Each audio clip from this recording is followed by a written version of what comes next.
Tell Amanda to be good. Tell Amanda I love her. Ike, I always loved you. When we were little, I loved you. Those are the last whispered words to leave her lips as I held her in my arms and watched as the light went out in her eyes. Blood on my scalp wound poured down my face and mixed with my tears, soaking her blouse as I pressed her limp body to my chest while I raised my arm to the heavens in a plea for deliverance. I wanted to die that day, or I wish I could be a child again, cuddled in Aunt Willie's arms, waiting for Moses to return from the logwoods so he could bounce me on his knee.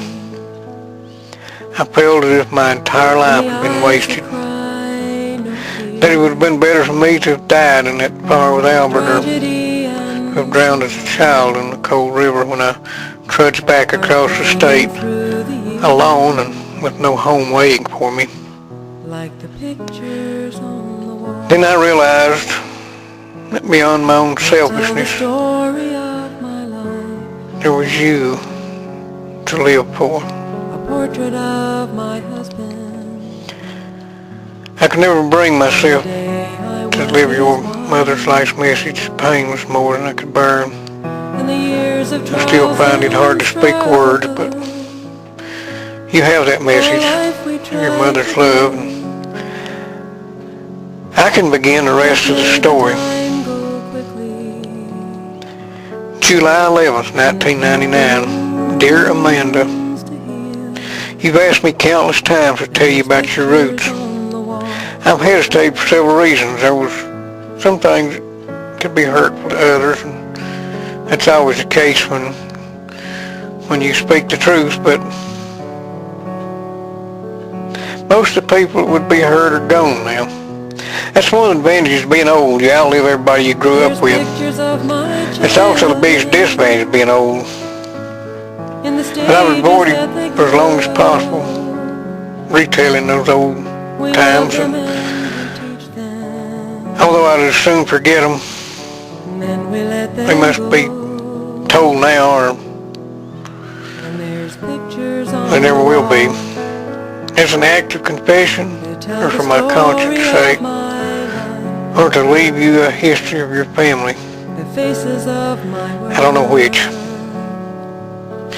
I know more of my family than I know of your mother's, so I'll begin with the Hawkins clan. Later I'll tell you as much as I remember about your mother's people. I plan to give you the whole story too. For reasons you'll soon know, this may be my last chance to pass along these thoughts to you. And for other reasons that you'll come to understand when I get further along, you can understand why you can see these words only after I've made my final escape. I say escape because when you're my age, your old wreck of a body is more of a cage than a home. Please consider my age and my tendency to ramble. We old folks tend to trade on our seniority a good deal. We've lived a lot and deserve it. It'd be a wasted life if we didn't absorb a little knowledge. We must remember that the fool is the person who thinks himself wise and closes his eyes to new things. I hope I'm not there yet myself. But I'll try to remember not to press my philosophizing on you and as we go along, and just bear in mind that when I start getting all wise, look over it. You might even learn a few things from me. And since I have every intention of leaving these words to you at my death, let me say just a few things about you, before I get into the old things. First, I want to thank you for my grandchildren.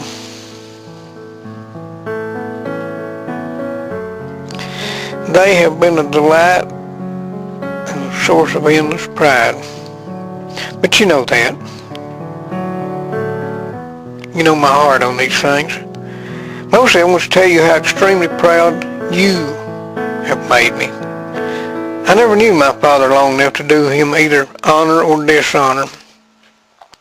I think it's important for a father to tell his child of his pride in the child when it's deserved. You've always shown good judgment. You've always worked hard, and to the point, you've always done me honor. You were given special talents from birth. You had intelligence and creativity. You have honesty and integrity and a level head all on your own. I think God smiled on your mother, and through her you received these blessings. And I credit her also for much of your character, for I think these things are in the genes as well as in the teaching. There are things I'll tell you about myself, old memories which are painful. It'll be a struggle to get through, but I hope to give it to you the way it was, and I pray you will judge me in the light of the times and the circumstances and forgive my failures. The Creator knows all. I believe in His mercy. He will make allowances also. Be that as it may, the worst of my sins are on my shoulders.